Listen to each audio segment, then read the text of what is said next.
I have a little excerpt from my favorite voice teacher book, and he talks about double consonants, which is a lot of time where we add too much weight. So he says the problem with double consonants is that we're tempted to make them too heavy, particularly in Italian. This is for opera singers if you're not singing Italian. Not doesn't apply in the same way, but there are plenty of double consonants in English, which increases the pressure on the voice. Pressure on the voice interrupts at the glottal level. The glottal is the space in between your vocal folds, which minimizes airflow. We should never hold double consonants a millisecond longer than is necessary for clarity. Another common pitfall for English speakers singing Italian is making single consonants so heavy they sound like double consonants, like I was just doing with that L. Bell, right? You have that extra tone at the end, which means like if you wrote it out, it would be more like the French bell, like belle, right? It interrupts the airflow unnecessarily and makes the language sound inauthentic. Makes sense, right? You don't want to hear somebody over enunciating when they're singing. Like it's one thing when you're speaking, making a speech, but when you're singing, you can tell when somebody is over enunciating, when it's a little too much, right? Singing is a lot more flowy than speaking for the most part. No matter the language, word, or syllable, we must always keep the interruption of airflow from consonants to a minimum while maintaining understandability. So it can be hard to find that balance, but I think if you practice, you can find a nice sweet spot. In some cases, we can give enough of the impression of a consonant that the word is clearly understandable, but the airflow is minimally interrupted, hence the essence of the R that I was saying. Some of those solutions are listed here. The final L and R are listed as we speak them in American English. So this one, the hard G and J sound, think of them as more non-voiced. So if I were saying bag, I would maybe change it to back to make that G a little less hard. So a G, a G becomes K, and a J becomes sh, just lighter. So there's just more air coming through. G, K. You can feel it too. You can feel that puff of air on the top of your mouth. G, K, J, ch.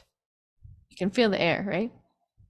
The final L, like I was doing with the bell, you can suggest it, he says, which is a really nice term. Suggest the L by substituting an open which is, if in that case, if I were doing that super high bell, I would be like, bell. I have my tongue kind of moving in that direction, but the air is still going. R, the final R, like car. If I were to do that, I would kind of suggest, kind of like they do in British English a little bit. So instead of car, that's too much, right? It's just something about it is just tight. I would change it to car. I just moved my tongue back a teeny little bit, but didn't let it all the way push into my teeth. So you're just allowing it to be a lighter version, which ends up being like a it's not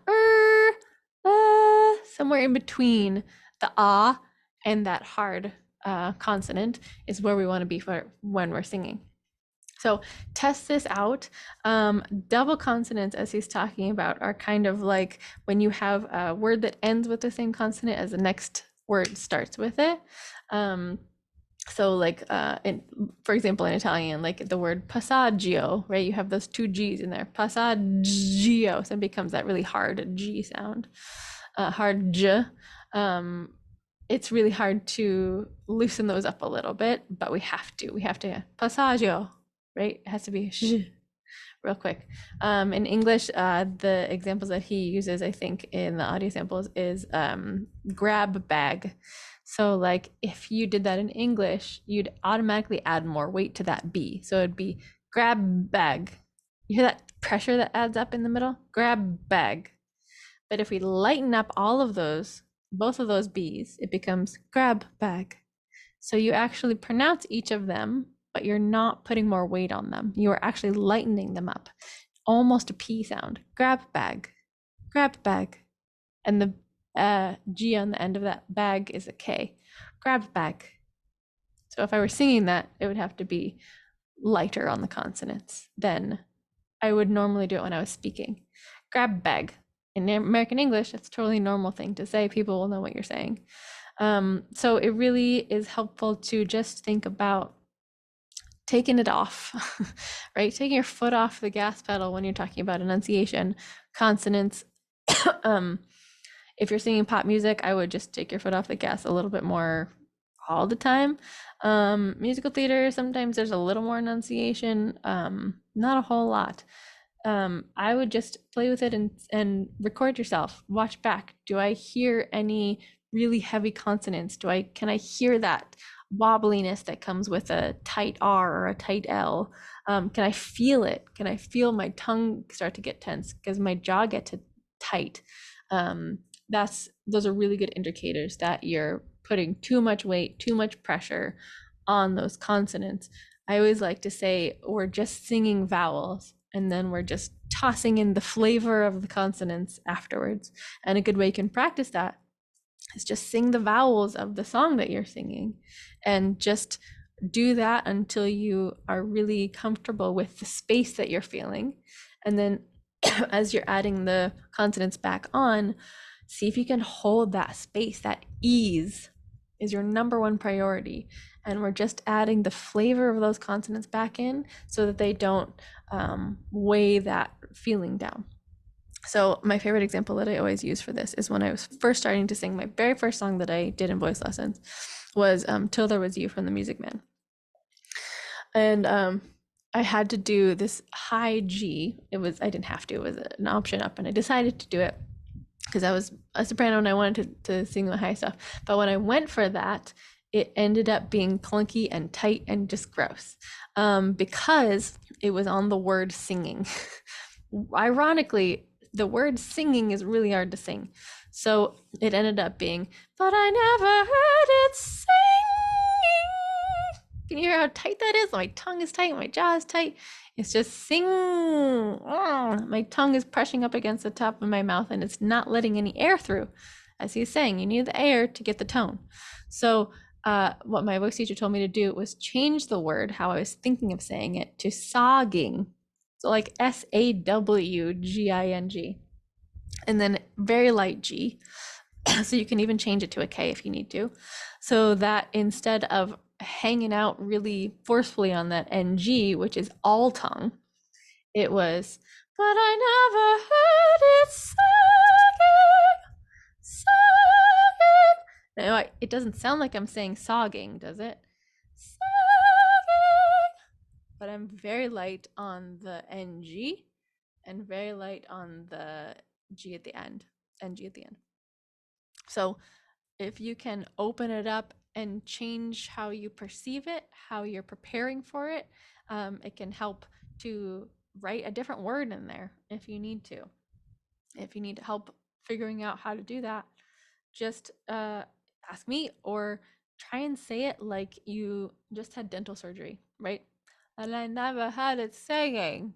I can't move my tongue a whole lot because I'm imagining it being numb. So of course you don't want to sing like that, blah, blah, blah, blah, because it sounds too loose.